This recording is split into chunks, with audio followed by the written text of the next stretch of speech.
My friend Takeshi made the mistake of cutting through Aoyama Cemetery at 2 a.m. He was coming home from a late shift at the convenience store in Shibuya. The cemetery gates should have been locked, but they stood wide open. Takeshi thought nothing of it, just a security oversight. The main path through the cemetery would save him 20 minutes of walking. As he entered, the usual sounds of Tokyo traffic faded away completely.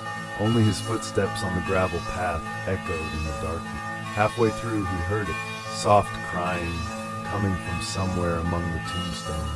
A woman's voice, broken and desperate. Takeshi stopped walking. The crying grew louder, more angry. Someone needs help, he thought, and followed the sound deeper into the cemetery. Between two large family monuments, a woman in a white dress kneeling before a grave. Her long black hair covered her face completely. "Excuse me," he called out softly. "Are you all right?" The crying stopped. She didn't move, didn't acknowledge him at all. Takeshi stepped closer, his phone's flashlight cutting through the darkness. The grave she knelt before was ancient, writing too weathered to read. "Miss," he tried again. Slowly, very slowly, she began to turn her head toward him. That's when Takeshi noticed her dress. It wasn't white, it was transparent, and through it, he could see the tombstone behind him. He ran. Behind him, the crying resumed, but now it was different.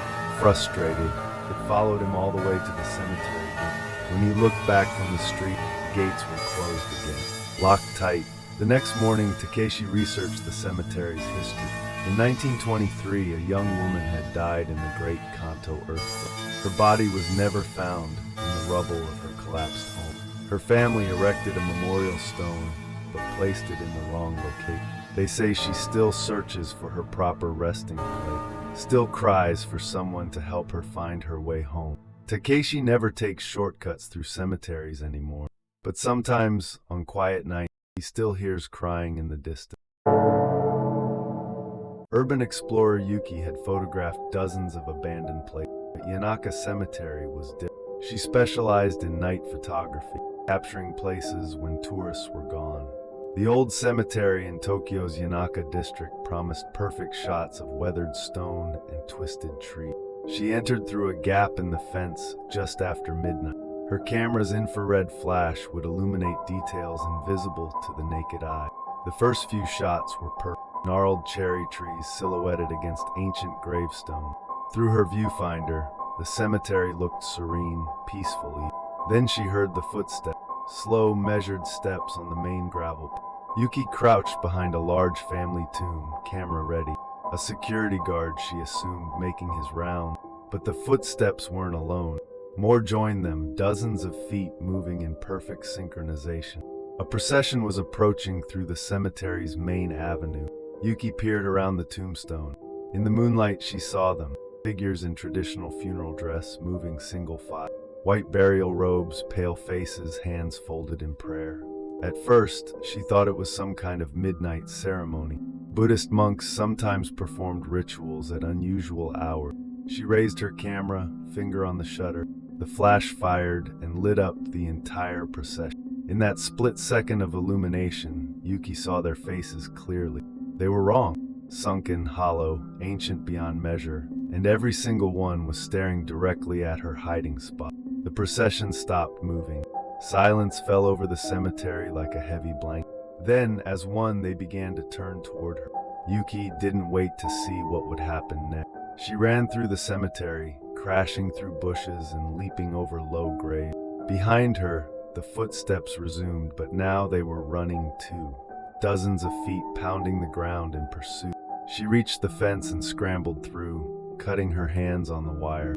The footsteps stopped at the cemetery's edge. When Yuki developed her photos the next day, most were ruined by her panicked escape. All except one. The flash photo of the procession was crystal clear, but it showed only empty gravel. No figures, no robes, just footprint, hundreds of them, covering every inch of the path.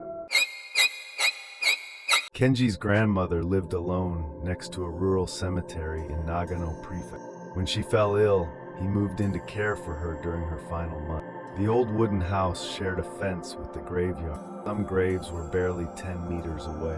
On his first night, Kenji noticed lights moving between the tombstones. "Grandmother," he said, pointing toward the window. "Someone's in the cemetery."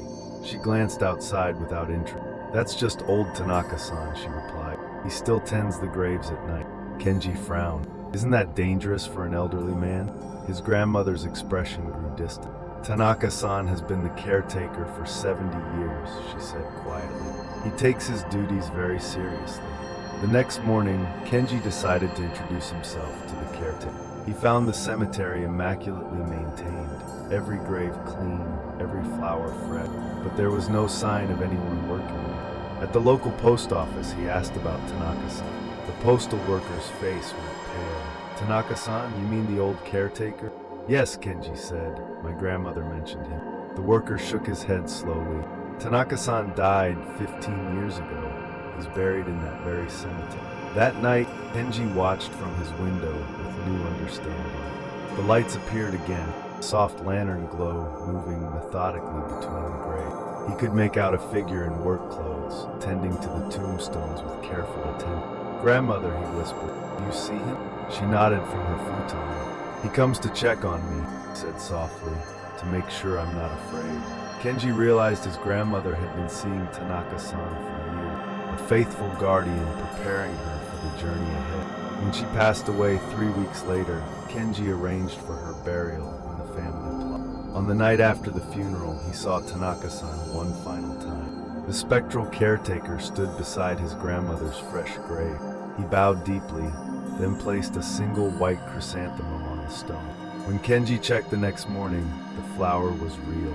Fresh dew still clung to its petals. Some spirits, he learned, never truly rest. They remain to serve, to protect, guide others home.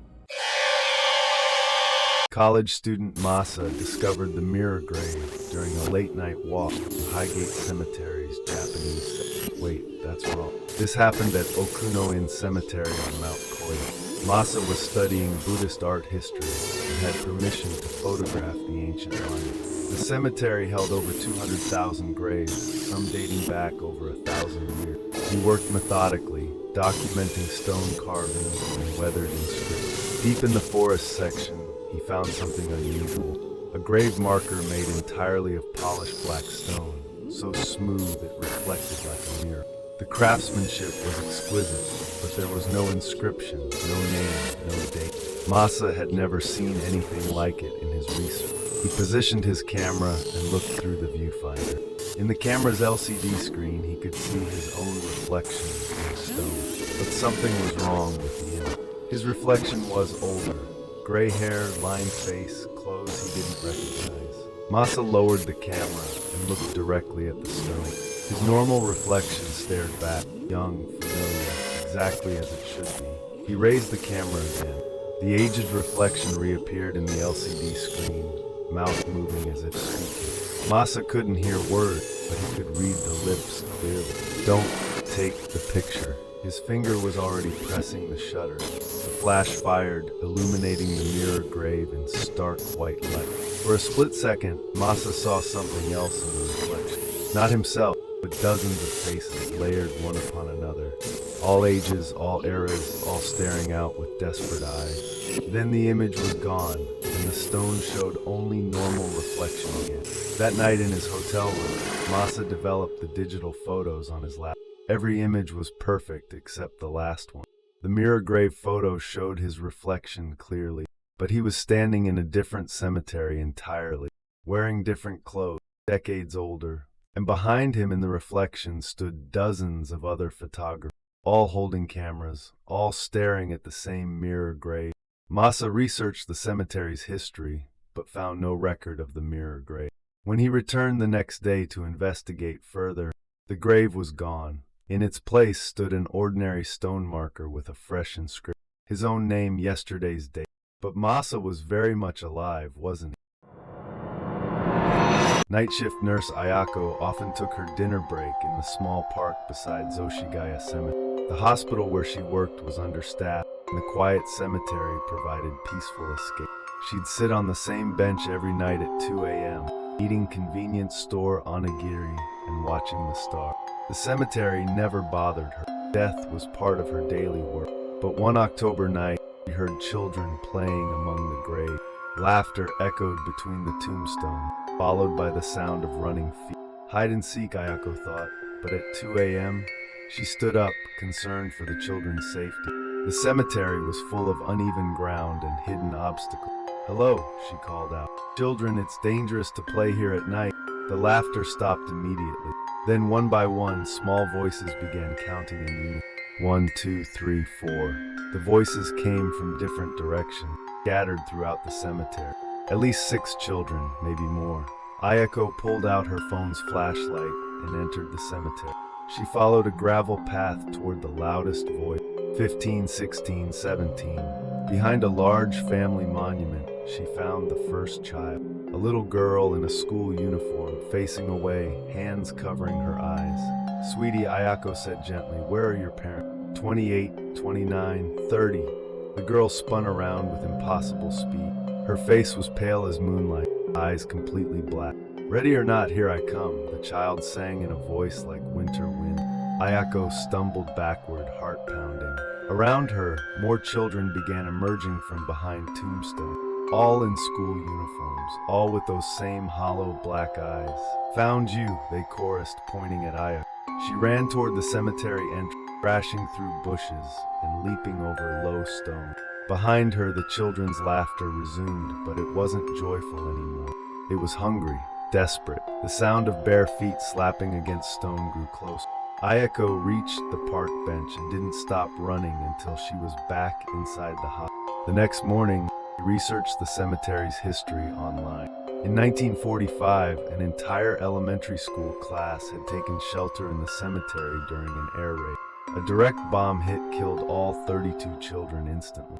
They were found still huddled together, playing games to stay calm in their final moment. Ayako never took her dinner break in that park again.